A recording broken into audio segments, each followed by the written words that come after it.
Hi all, welcome to Blasters arena. Kerala ബ്ലാസ്റ്റേഴ്സിന്റെ നിലവിലെ ഉടമസ്ഥരായ magnum sports ക്ലബിന്റെ 100% ഓഹരികളും കൈമാറുകയാണ്. പുതിയ ഇൻവെസ്റ്റേഴ്സ് ബ്ലാസ്റ്റേഴ്സിനെ ഏറ്റെടുക്കാൻ റെഡിയായിട്ടുണ്ട്.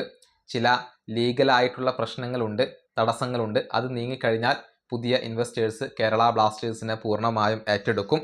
ഏതായാലും സുപ്രീം കോടതിയുടെ ഒരു അനുമതി ലഭിക്കേണ്ടതുണ്ട് എന്നതുമായി ബന്ധപ്പെട്ട വീഡിയോകളൊക്കെ നമ്മൾ നേരത്തെ ചെയ്തതാണ്.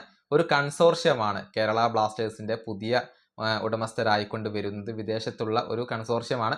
പക്ഷെ അതിലെ ഭൂരിഭാഗം പേർക്കും കേരള കണക്ഷൻ ഉണ്ട് എന്നുള്ളത് ആശിഷ് നേഗി നേരത്തെ പറഞ്ഞിട്ടുള്ള ഒരു കാര്യമാണ്. കൺസോർഷ്യം എന്ന് പറയുമ്പോൾ രണ്ടോ അതിലധികമോ വ്യക്തികൾ അതിൽ ഉണ്ടാകും. അവരായിരിക്കും കേരള ബ്ലാസ്റ്റേഴ്സിനകത്ത് ഇൻവെസ്റ്റ്മെന്റ് നടത്തുക. അങ്ങനെ വരുമ്പോൾ അവിടെ ബ്ലാസ്റ്റേഴ്സിന് ഒരു ഗുണമുണ്ട്. അതായത് ഒരു വ്യക്തിയോ അതല്ലെങ്കിൽ ഒരു സ്ഥാപനമോ തനിച്ച് ഇൻവെസ്റ്റ്മെന്റ് നടത്തുകയാണെങ്കിൽ അവിടെ പരിമിതികളുണ്ട്. ആ വ്യക്തിക്കോ അതല്ലെങ്കിൽ ആ സ്ഥാപനത്തിനോ മറ്റു മേഖലകളിൽ നഷ്ടങ്ങൾ സംഭവിച്ചാൽ കേരള ബ്ലാസ്റ്റേഴ്സിനകത്ത് അഥവാ ക്ലബിനകത്ത് നിക്ഷേപങ്ങൾ കുറയും. മാഗ്നം സ്പോർട്സിന്റെ കാര്യത്തിലൊക്കെ നമ്മൾ അത് കണ്ടതാണ്. പലപ്പോഴും നല്ല രൂപത്തിലുള്ള ഇൻവെസ്റ്റ്മെന്റ് നടത്താൻ മാഗ്നം സ്പോർട്സ് മടിച്ചു. അതിന്റെ ഫലമായിക്കൊണ്ട് ബ്ലാസ്റ്റേഴ്സ് കൂപ്പുകുത്തുന്ന ഒരു അവസ്ഥ നമ്മൾ കഴിഞ്ഞ കുറച്ച് വർഷക്കാലമായി കണ്ടതാണ്. പക്ഷേ ഒരു കൺസോർഷ്യം വരുമ്പോൾ അത് പരിഹരിക്കപ്പെടും.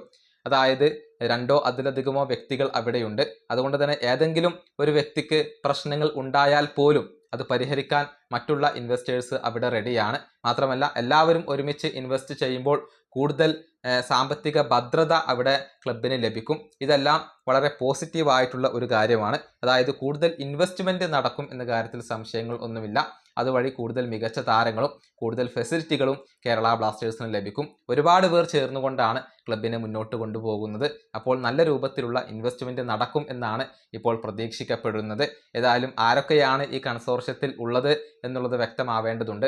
കേരള കണക്ഷൻ ഉള്ളതുകൊണ്ട് തന്നെ അത് ബ്ലാസ്റ്റേഴ്സ് എന്ന ക്ലബിന് കൂടുതൽ ഉപകാരപ്രദമാകും എന്നാണ് ഇപ്പോൾ പ്രതീക്ഷിക്കപ്പെടുന്നത്.